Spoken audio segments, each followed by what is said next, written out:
Hi and welcome to another tutorial from Homs. Today we're looking at the Lion Roar motion graphic tutorial in Blender. So I've got my lion in front of me and I've got my background here set up.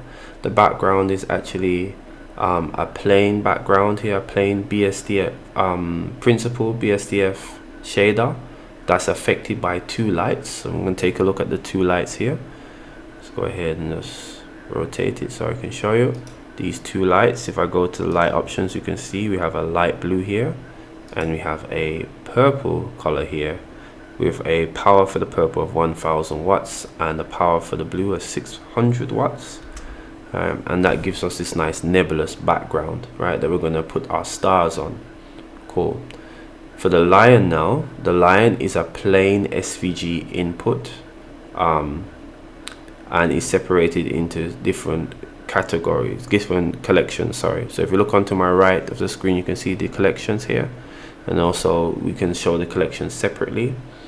You can take a look at them. You can always pause the video and look at these collections if you wish. Good. And the SVG is separated into one grease pencil SVG, and for the rest of the items it is the plain SVG, and that's important for the distinction because we can get more motion and control over shape keying the individual points of plain SVG that we just can't do with grease pencil SVG, but we do use it for the teeth, so you can see the separation there. Cool. So now that we've talked about our scene, the next thing is that we have to look at the illustration itself. If you want to know about the illustration of this lion, I'm not going to go over in this tutorial. It's actually an illustration that I did for a tutorial about 5 years ago. So I have it on my channel. I'll leave the link in the description for you to see. Also, if you want to know how to work with SVGs once you import them into Blender, I also have a tutorial on that, which will also be in the description, that you can utilize, so that because we're not going to go through those parts of it, right? So we have the SVG set up and ready and prepared and prepped for Blender use. Cool. So for the next things now, we're going to look at the star particles, and we're just going to create them quickly, and then we'll move on from the layout into the next step, which will be the shape keys. Cool. So what we have here, we have our background, which will be our emitter, and we're just going to go to particle settings here. I have a particle system here already, but I'm just going to show you how I do it. So we're just going to add a particle system here, and by default it's going to give you these halos. Good. And it's going to be on emitter. What you want it to be on is here. Good. And then you want to go to the emission.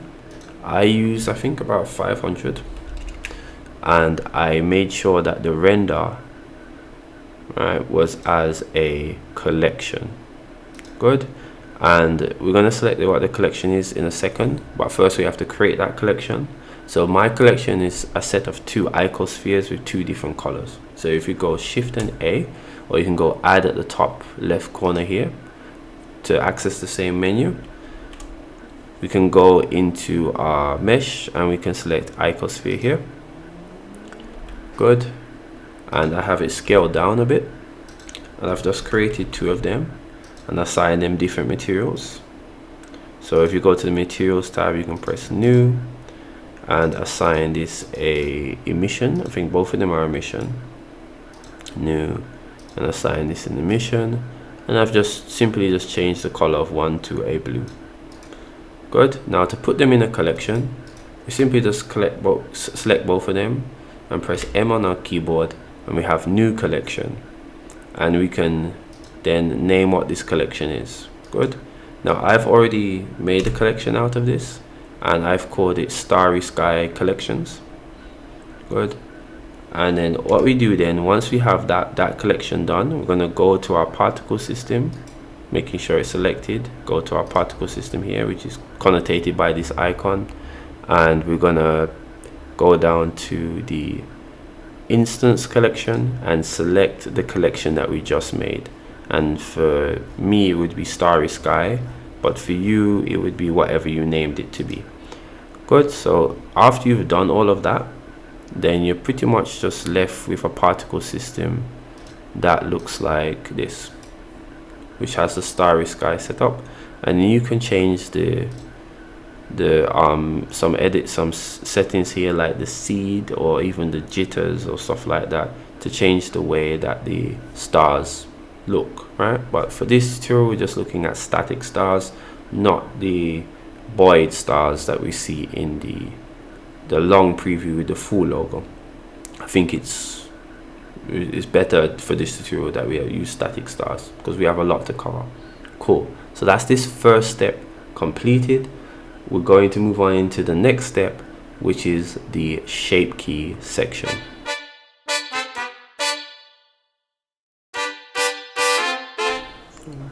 Okay, now we're in shape keys. So the shape keys is going to be separated into 3 states of animation, right? So we have 3 states that the shape keys will cover. The first state is the base state, and that's what you see in front of you now.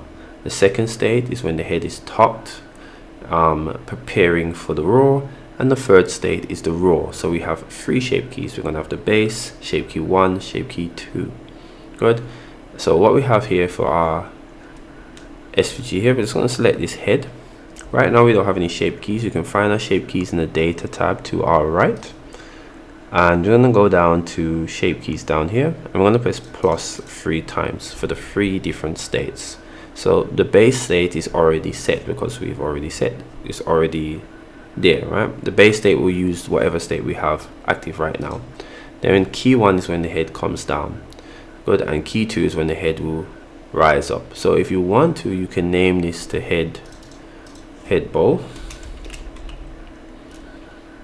or bow, and you can notice it's the T or 2 as to rise. And it's actually important because you can mess yourself up by accidentally selecting the wrong keyframe when you're doing the edits.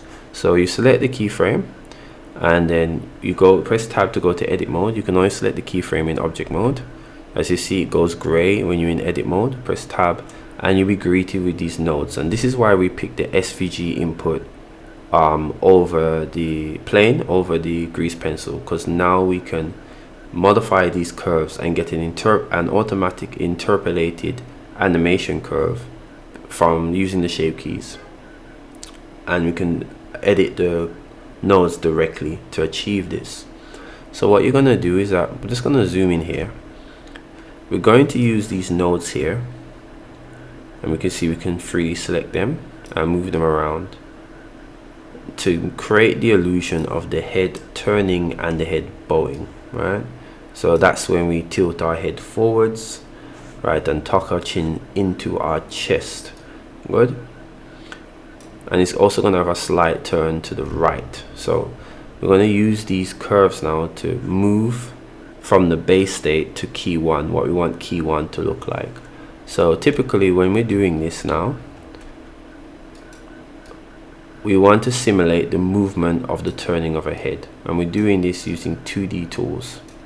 So what happens is that when the head turns, is that certain elements become shorter while other elements become longer to the eye based on our 2D field of vision. So the first thing is that the head, the part of it that's turning away from us becomes shorter, and the part that's turning towards us becomes longer. So if we press tab and look at this now, we can see that the middle of this section for the head is moving to the side, where this section here is shorter and this section here is longer, simulating the turn. So the center of the face has shifted to the right. We're also going to do that for the bottom here.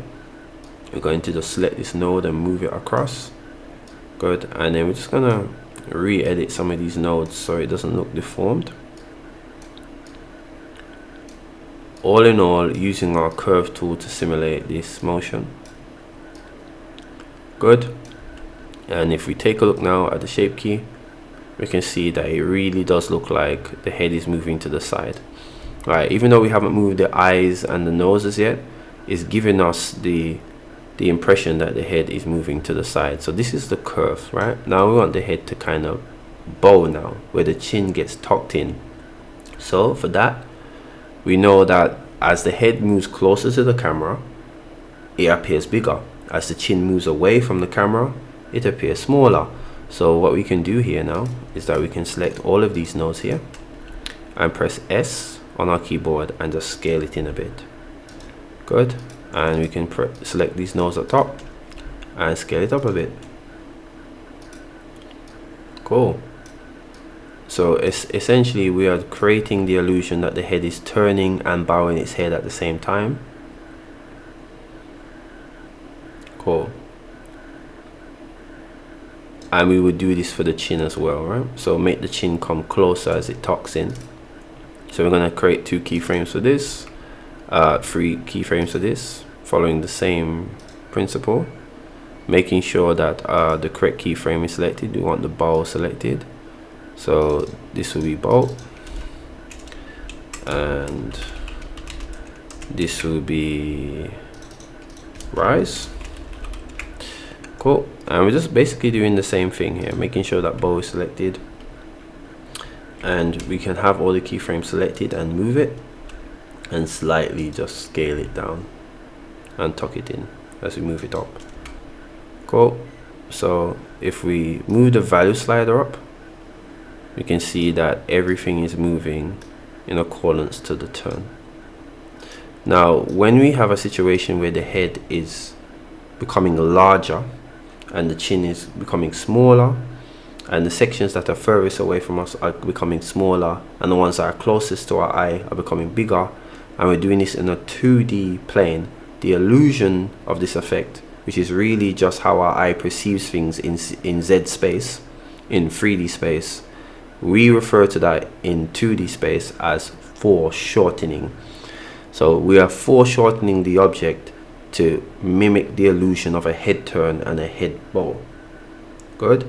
So I'm not gonna go through the edit of all of these now. We've seen how to edit the nodes, right, in edit mode.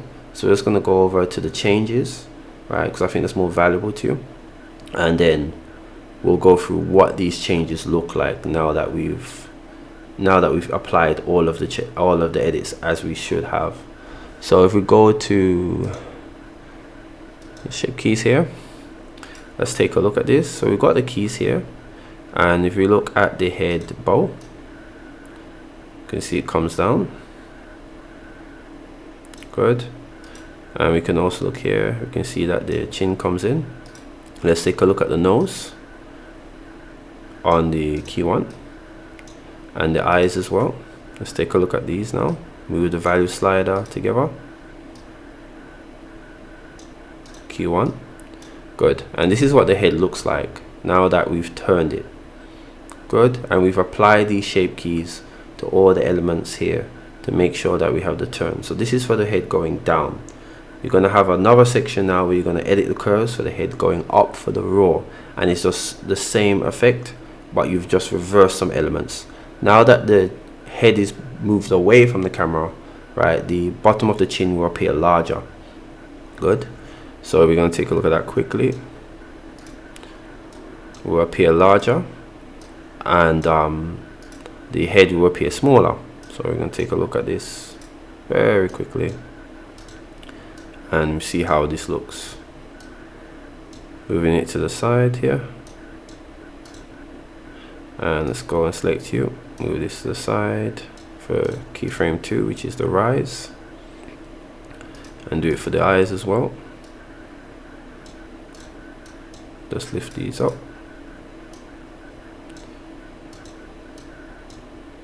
Cool. And let's select the nose and do the same. Cool. And if we take a look at this now, we can see almost immediately that the pustules on the face of the tiger expand because that's closer to the camera. The head becomes smaller, the nose becomes squished, and the eyes are turned to the side. And we see the foreshortening in effect. Good. So this is the shape key section. Now that we've done the shape keys, we're going to move on to the drivers and the constraints, where we're going to apply all of these changes in motion to a driver so we can see the update in real time and control all of this animation with just a single controller instead of having to keyframe all of these individual shape keys.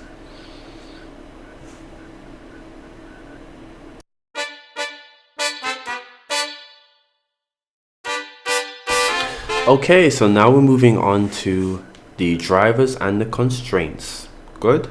So we're gonna apply all of that animation that we did with the shape keys to single driver controls so that we can control all of the animation at once, making the animation keyframing at the end far simpler, and also making viewing real time of the animation easier so we can adjust or fix things in case things aren't moving the way that we want to. And we're going to do that with the face first because we started with the face and the shape keys. So first we have to select the shape key itself, this here, and we're just going to go ahead down here. Let me just delete the driver and go down to the bow section. So we're going to have the bowing of the head controlled by this key 1 drop here, and which is this empty that I've created to be the controller. Good. So it's going to be controlled by this. The bowing of the head is going to be controlled by this single empty. So that includes the nose shape keys, the eye shape keys, and the face and the chin. So to do that, we have to create a link between the two, and that's where drivers come. So the controller is going to drive the animation via the link that we specify. So to do this, we're going to go to the face, we're going to go over to data, go over to our shape keys on our right, we're going to select the bow, and then I'm going to right click, but for you it may be left click on this, on our value slider here, and we're going to add a driver to control this value slider. Good. Let's do that one more time. Yeah, and we'll be greeted with this screen right here. I don't like this interface too tough because it disappears too easily while you accidentally click outside the box. So I'm going to go down to show in drivers, show in driver editor, and that gives us the editor in a separate window that will stay up even when we move the cursor outside of the box.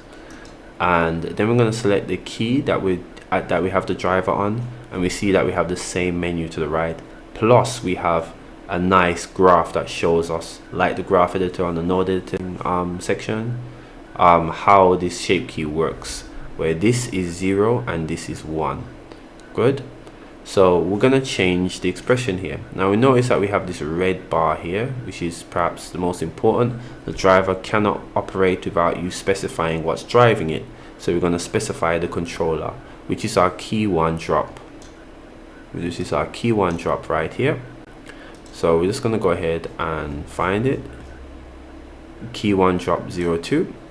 We can also use the dropper tool and select it, but I'm just going to pick the just use the drop down menu. It's up to you. Good. Then now that we have the driver that's controlling it, we need to specify the conditions for how it controls it, right? I want to control it via the y-axis of the key drop 1. Good. So we're going to select type Y location, and you want to make sure that it's using world space here because that's ideal for what we're talking about. And this talks about how Blender calculates the coordinates of this thing. We want it to use the world space. That's perfect for us. And the expression here is var plus 0.1, where var is the property of the transformation on the y-axis. So as it increments up, as the y-axis of the empty increases, that value of increase, that increment, is what we refer to as var.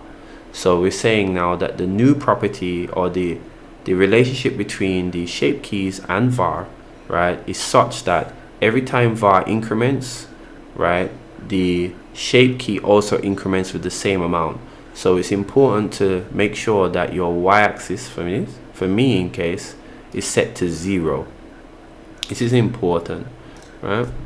Before you do the driver, it really should be set to 0 because that's how the shape key is going to work. Good. So it's going to increment based on its initial position, and we have its initial position at 0. So if we go back to the driver now,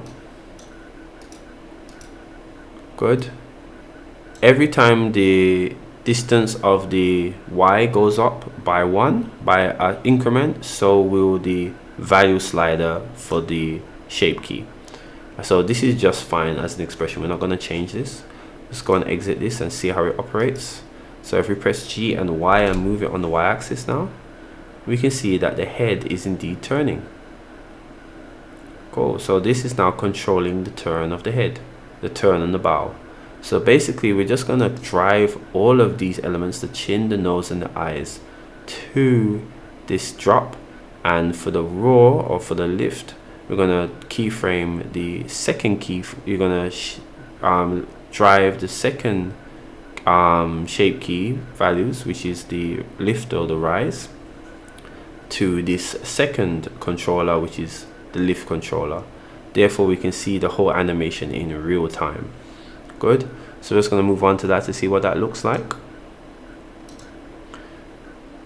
Good. So when we move this up and down now, we can see that the whole face moves. Everything is moving with this controller, which makes animating this so much more simple, and it makes identifying errors a lot easier as well.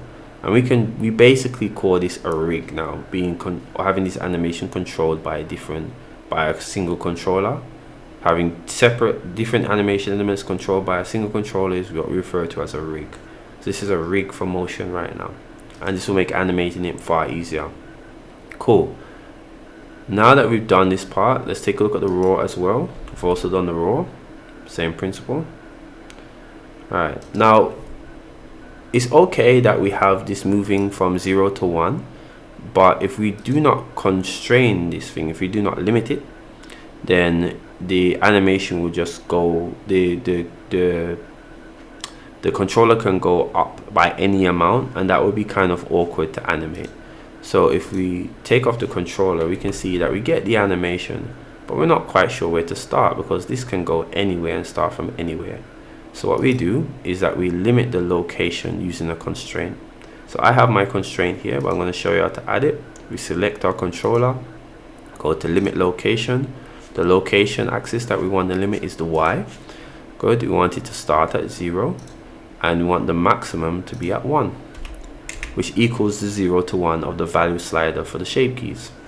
So this way it does not move past 0 and 1, making this easier to work with. So when I move it up now, we're stopped. We can't move it any further, we can't go down any lower, which also equals the maximum and minimum of the shape key animation.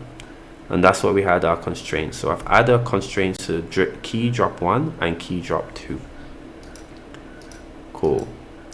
So now that we've added our constraints here, right, we want to just take a look quickly at the teeth itself, because the teeth is not a plain SVG object, it's a grease pencil object. So if we look at this, we can see that in the lift, we can see that the teeth is indeed moving as well.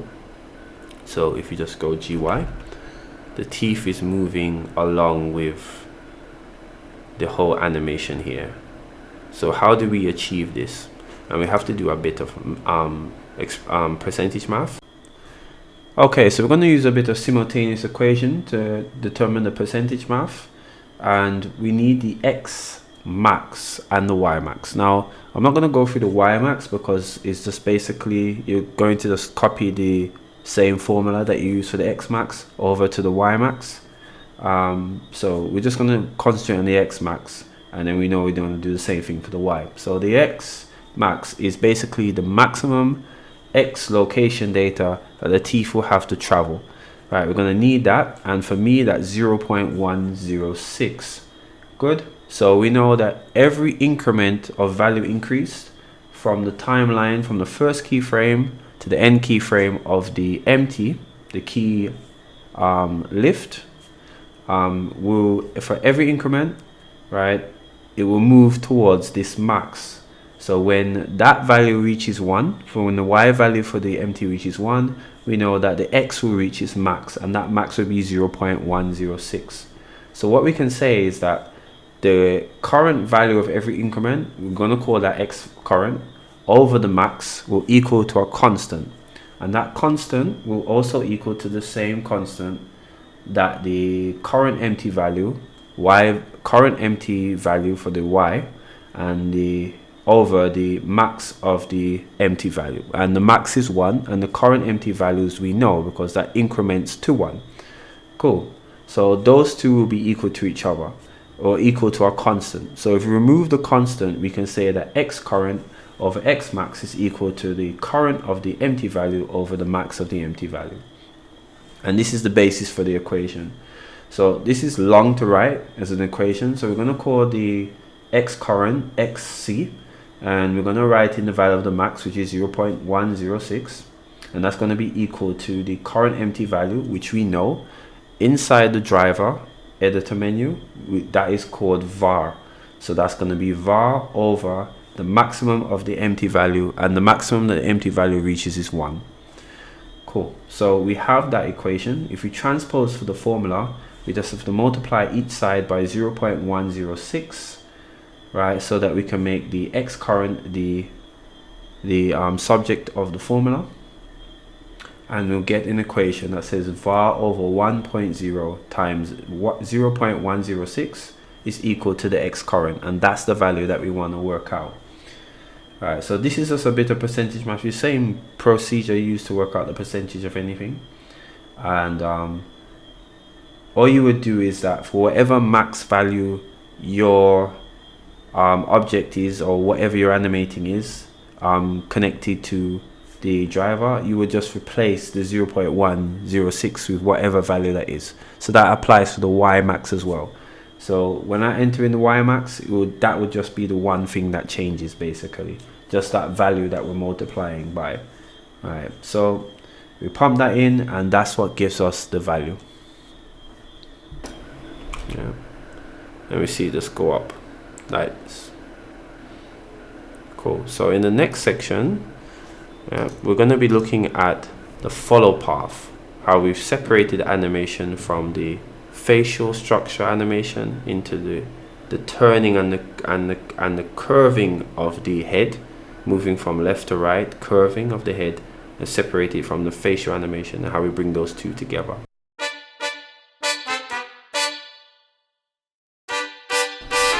Okay, we're going to move on to our follow path part of the tutorial. That's our follow path. So we have the line here, we have our shape keys, we have our drivers and constraints. So the next thing is that we want to add another layer of animation to the head, and that is a curved path for the head to move across and to make a circular path with. The problem with shape keys is that even though they're excellent for automatic interpolation from one state to the next, they move to those states in as linear a fashion as possible, and it's difficult to edit that path, right, unless you add several shape keys, which is a lot of work, right? So to mitigate or to fix that, now we've moved the actual turning of the head in on the 2D plane, actually turning, right, to a different tool, and I've opted to use follow path. And we're going to create that path. We're going to have the head move along that path as we animate the shape keys with the drivers. So as we look at this now, to create a path, follow path, now we need to actually just have a path. So we're going to hit Shift and A, and we're going to go to our path tool here, and just select select path, and we just bring it up here. I want to make the path as close to the line as possible. I'm just using my middle mouse button to holding it down and just panning around and just moving around the world camera so that we can see where our path is. And you're going to make a curve here, and you're just going to use the nodes similar to how we were editing the curves for the shape keys, but slightly different. You can see we're just clicking and moving these nodes to create this path right here. See this orange path here? Cool. And we basically want it to end in the same place, but we want it to start a bit further up. And then what we're going to do now that we have this, we want the path to come out a bit on the Z-axis. So just using the middle mouse button and bringing it down, I'm going to select this bit and just press G and Z and bring it up a bit, G and Z and bring it up a bit. So as it curves into the roar, it moves to the Z-axis a bit. Good. So the direction of the path is important. We're going to find out how to tell our direction, but first let's go ahead and parent it to this path. So we're going to select the object here, right here, which is the face. I've parented the chin and the mane and the eyes and the nose to the face, so you see everything is moving with the face here. We're going to parent this to the path with Control and P. Make sure you select the object that you wish to parent, and the leading parent last. So the object that you wish to parent to something is first, and the thing that's going to do the parenting, to act as the parent, is last. Holding shift to select, and then you're going to select follow path. Good. And then if we play it now, we can see that something is happening with our head, but it's moving a bit different from what we expected, right? Yeah, it's not moving in the way that we would have hoped. So let's take a look and see if we can diagnose what our problem is. Good. So we're going to go to the curve with the path selected, and we're going to go to path animation. Let's unclick follow and see how that goes. GY, and see if we can then just animate this again. And by unclicking follow, we get a better result, but we realize that our lion is upside down. Cool. So what we're going to need to do is that we're going to have to move firstly the line so that the point is here. Good. That's the center of rotation is here, and we get a better curve. And then lastly, all we have to do is simply rotate it along the Z around the center. Now I should have mentioned this in the beginning, but when I did the SVG objects, I made sure that all of the objects, the surface was set to the origin to the center surface point here, origin to center of mass. This is important, right? So when you get your SVGs, they won't be, the origin point won't be at the center. You want to make sure all of your objects have their origin point at the center of mass, to get this type of reliability. Cool. So we have it here, and it's doing the rounds, and it's looking okay. I think this is looking good, right? But the problem is now that we've rotated along the Z, though it plays, the animation is automatically derived and determined, and we don't want that. We want to be able to control how the animation works. Typically when you use follow path, it uses an automatic animation first, so we don't really want that. So to control that part of it now, what we want to do is go back to the path, go back to the editing part here. We see the evolution is green. That means it's keyframed automatically along our evolution time. So what we're going to do, we're going to select this, and we're going to clear keyframes. And this means that we can keyframe this in accordance to how we want. We have control over it now. Cool.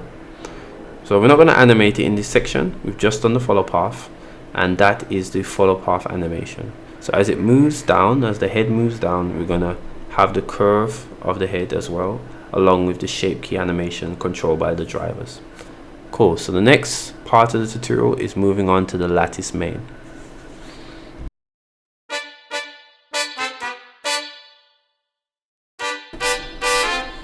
Onto the lattice mane part of the tutorial, and this is where we're going to apply a lattice to the lion's mane so we can animate its flow through the wind, to give the animation a bit more of a dynamic feel and a bit more realistic feel.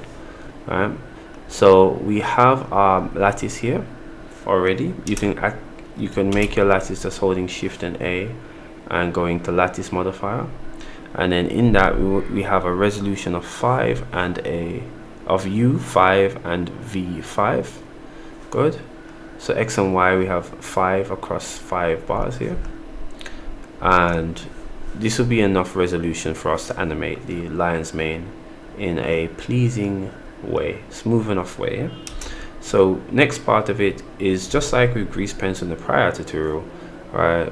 We're just going to just add a modifier to the mane itself. So I'm going to go to modifier, main, go to modifiers here. So you have lattice modifier right here.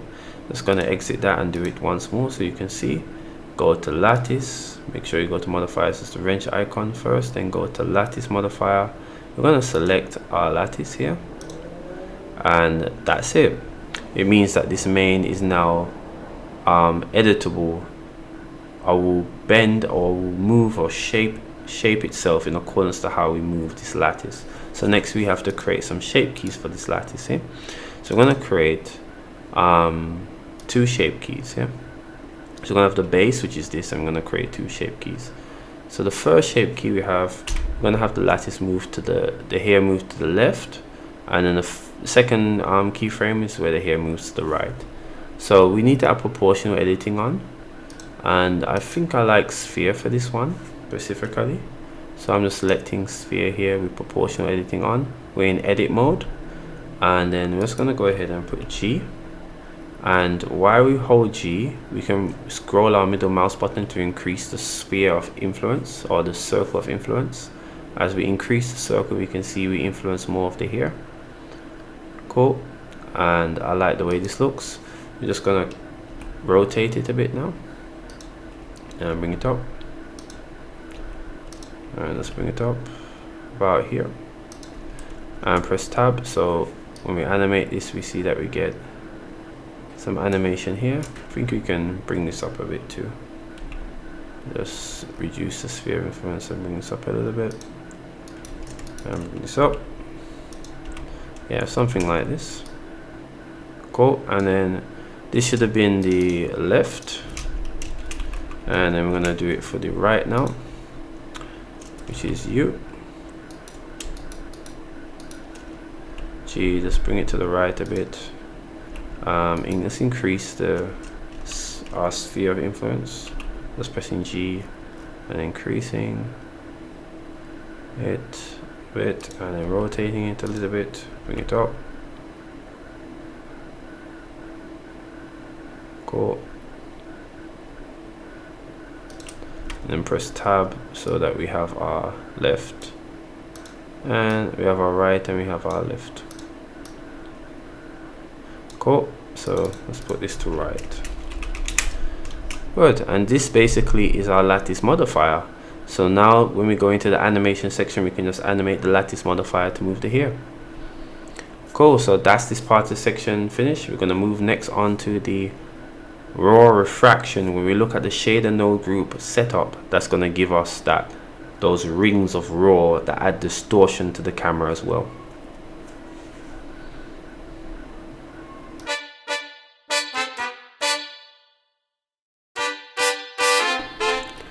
Okay, we're going into the line Roar refraction now. So the first thing you want to do is just first thing I want to show is that we're in shader workspace right now. You can go to shader workspace by going to the top and hit shading, or you can go to this plus button, go to general, and then go to shading, and that will give you a workspace that has the shading workspace here. Mine's a little modified, but it's still the shading workspace, right, with the main feature being at the bottom here, which is the shader view right here at the bottom.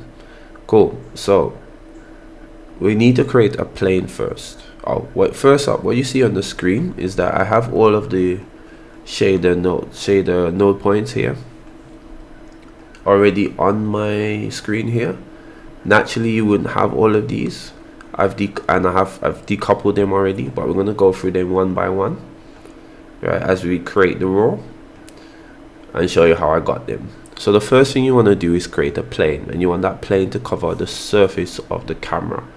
So you want to make sure it covers the entirety of the camera, because we want the roar to show across the entirety of the camera. When you're scaling your plane though, you want to make sure that if you scale your plane to the size of the camera, you want to apply your scale so that the scale is set to 0, 0, 0. That's 0 for X, 0 for Y, and 0 for Z. You can do that by hitting Control and A once you're filling scaling, and then just apply scale, and that will reset the scale origin points to 0, 0, 0. Or you can go into edit mode like I do, and you can select the vertices and you can scale them in to fill the camera in edit mode. That won't affect the scale points for the object at all. This is important for when we reach the texture coordinate setting. So when you add a material to your plane, it's going to add a principal BSDF and a material output node, these two right here. Good. What you want to do is that you don't want the principal BSDF, so you're just going to select it and delete it. Cool. And then you want to add a texture coordinate node.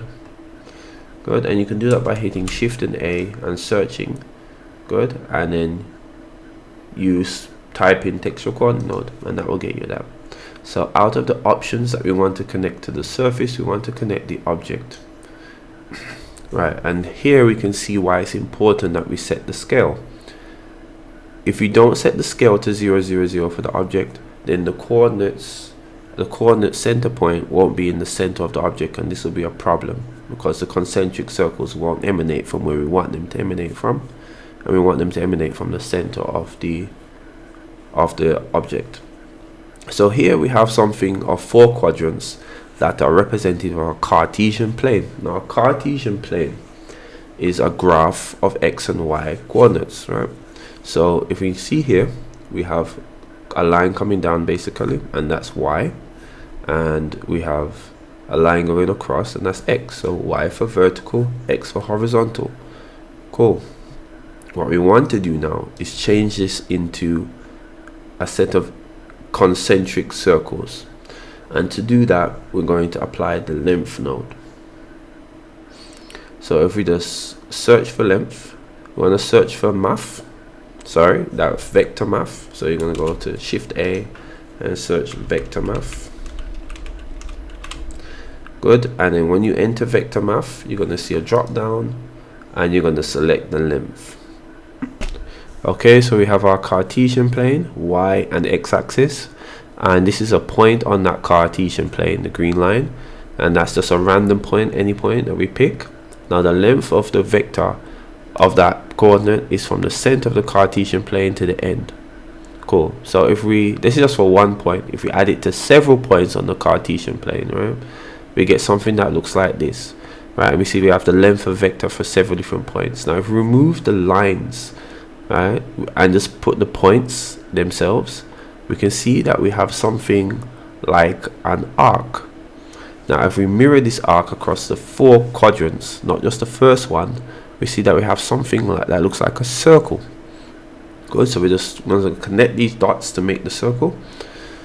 Good. Now this is just one point on one line of points on a Cartesian plane. If we find the length of the infinite amount of points on a Cartesian plane, we're going to get several circles. But I'm going to represent it by just having 3 here, but you really have an infinite amount of concentric circles, right? And then what Blender does now to separate the circles, it uses black for the values that are closer to 0 for the length, and white for the values that are closer to 1, and grey for all the values in between. And that gives us the look of what we see here. And that gives us this circle here. Gives us this circle of infinite concentric circles.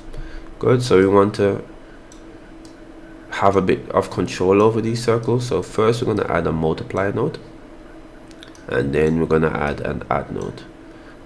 Cool. So I've already got mine keyframed here. I've already got mine dialing, but for you, you will not have yours keyframed. Right. Let's take a look at what that looks like without it. So these add and multiply nodes are math nodes. So they're not vector math nodes, they're math nodes. So we're going to add math add. Good. And we're going to duplicate this with Shift and D. Punch it in the value we're going to enter in multiply. And we're just going to add them up. Right. And it will give us something that looks like this. Cool. Let me just get rid of this thing here because it's showing through the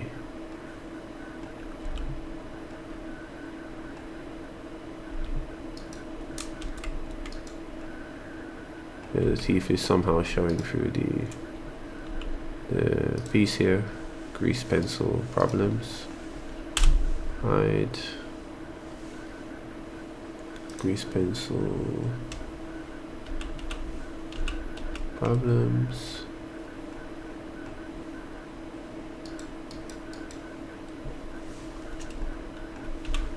Wireframe. And just hide that. Shift Z and put it back. Cool. Add and we add multiply, sorry, and that's we're going to be using these values to control how the circle looks and how it moves. Good. Now once we add and multiply, we're going to go ahead and add a wave texture. So we're just going to add our wave texture here, and our wave texture is going to separate our values here into concentric circles that we can see, into rings. So we're going to type in wave texture. Cool. And it's going to give us something that looks like this, and we're going to modify the values here to get a look that we're looking for. Good. So I have my scale set to 0.2. I have my distortion set to negative 5.8. I have my detail scale set to negative 4.2, and I have the phase offset to about 11. Good. And then we can use the multiply and the add to change the way these concentric circles look. So if we're looking at this now, the add is what gives us the pulsating roar, the infinite pulse, and the multiply gives us the intensity of that pulse, right? So how thin or how thick that pulse is. We're going to use those in the animation. Cool. And I have mine set to rings, but both of them work really for this purpose here. Alright then, so let's go ahead and just do that part here. So we see we have our wave texture now.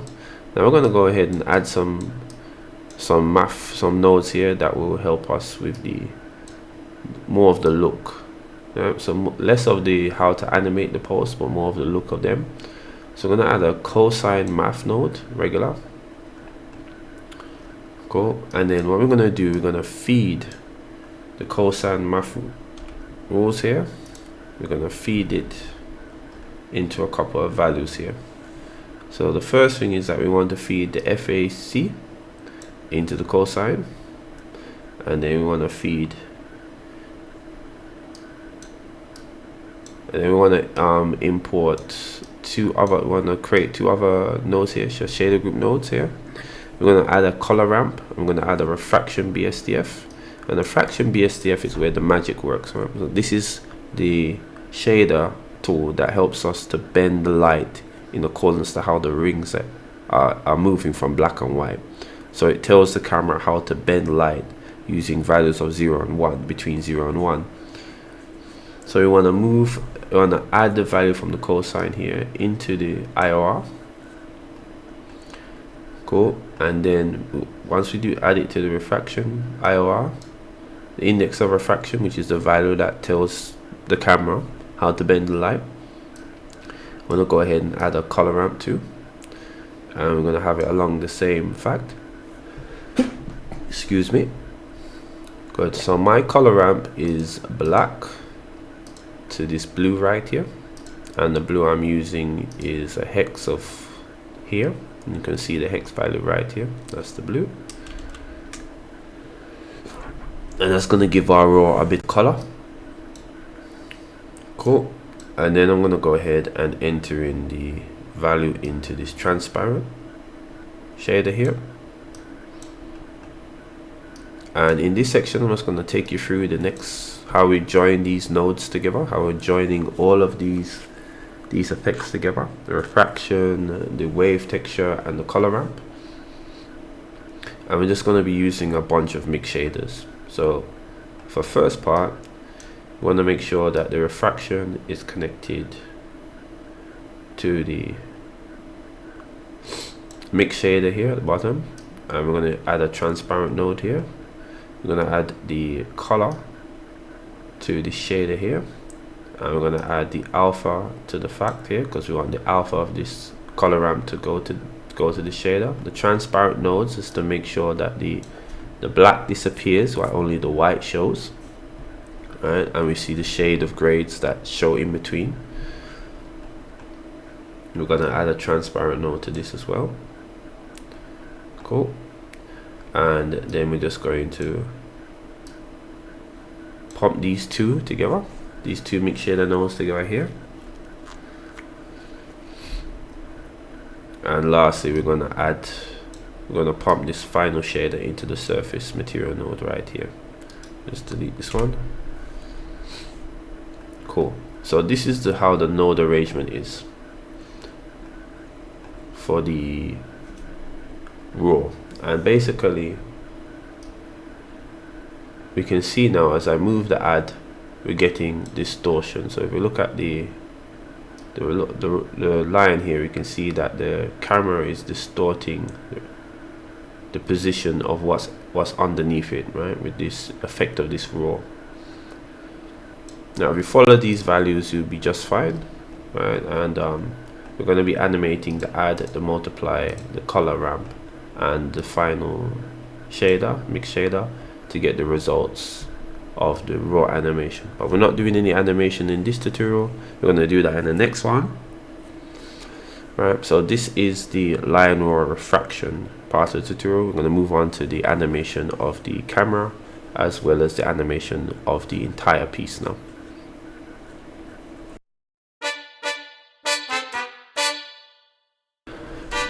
Okay, now we're moving into the final part of this tutorial, and that is the animation of the entire scene. So we have our lion, we have the roar, and we have the driver control as well as the path to animate, and this is a lot of animation put together. So instead of going through me keyframing every single element and every single frame, I've listed it in a bunch of graphs so you can see the animation, the frame data, as well as the value data for each one of them, so that you can replicate the results. I won't be going over the keyframes. I don't think that's useful to you. But what is more useful is actually just going behind some of the theory of the animation as we go through these graphs. So the first thing is that we have the lion dip his head. And the dip is the anticipation. It shows the viewer the intent or the potential for a next action.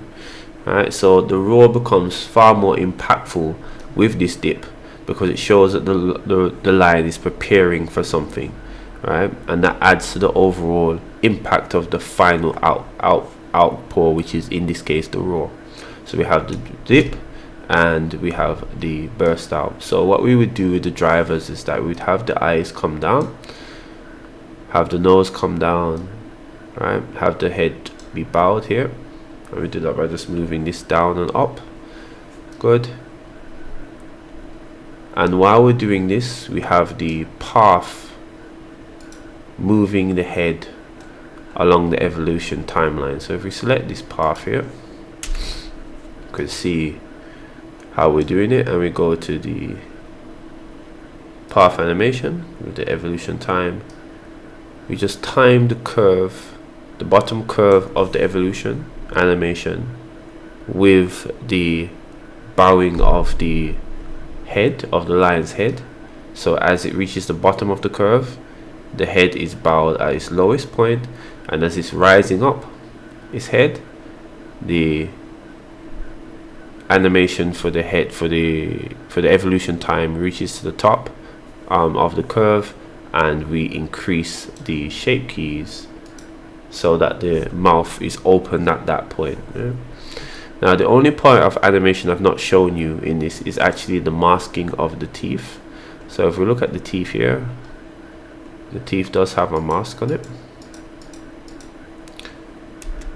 and we can see the mask here. It's just a makeshift mask that I made, and we can see how it just covers the teeth and releases.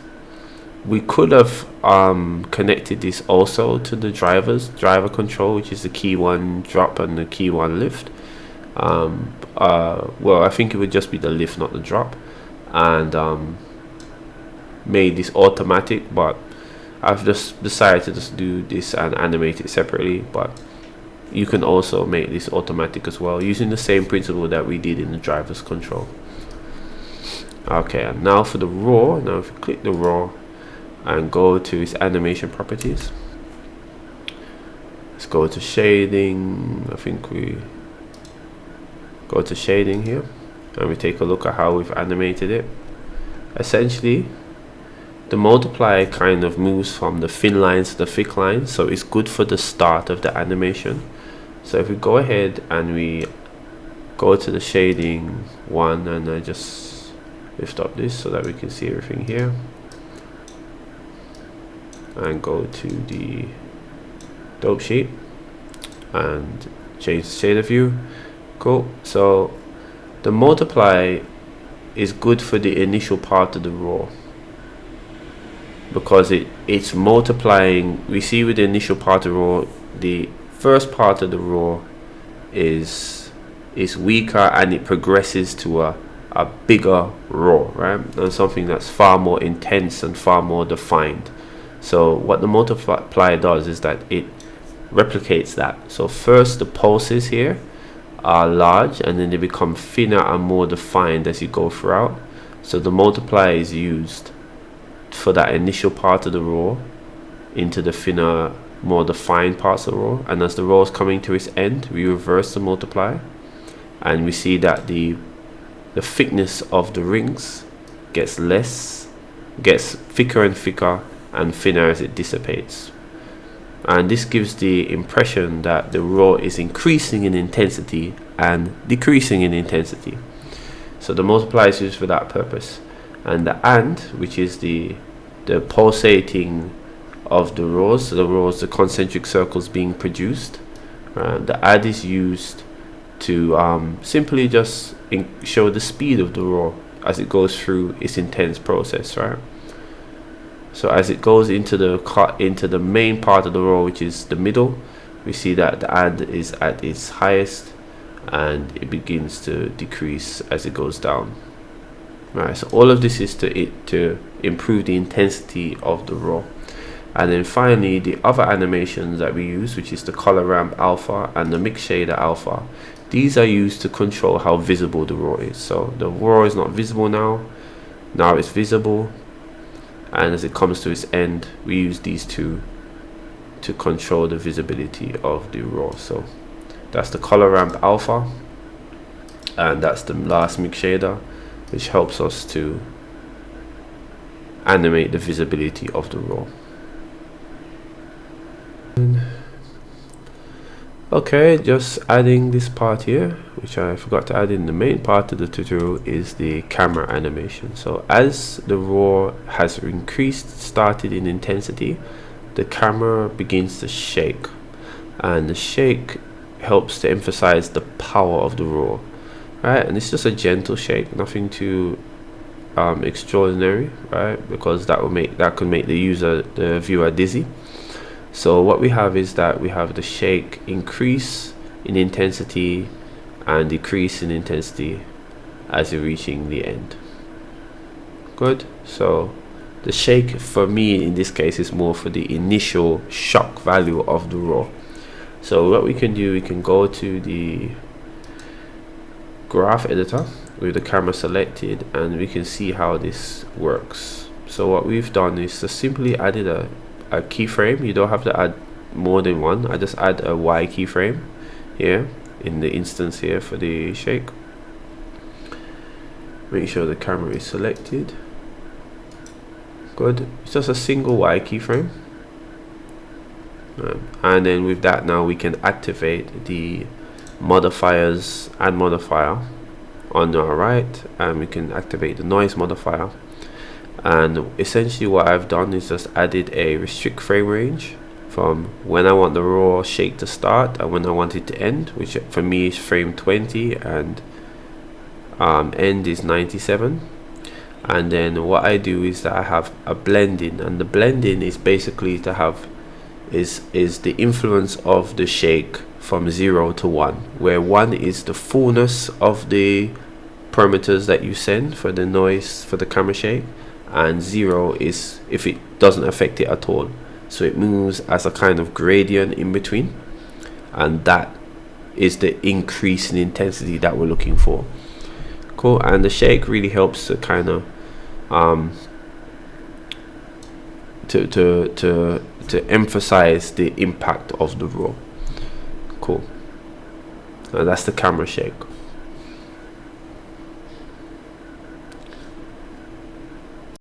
Cool. So that is the theory behind the animation, right? I've got the graphs up separately so that you can replicate the results, I think that's more useful to you than me going through me keyframing every single node, and you can replicate the results as you need be. So we have the anticipation to the roar, we have the increase in intensity and the decrease in intensity of the pulsation, and that gives us the final result. So this tutorial had a lot to it. I did a lot of new things I wouldn't usually do. That's why things took so long to come out also. And as much as it was difficult to do in the initial process, I believe these things will help to kind of reduce the size of these tutorials in the future. So if you enjoy this tutorial, you can give it a thumbs up, and until I see you again with another tutorial, get up and design a new dawn. Later.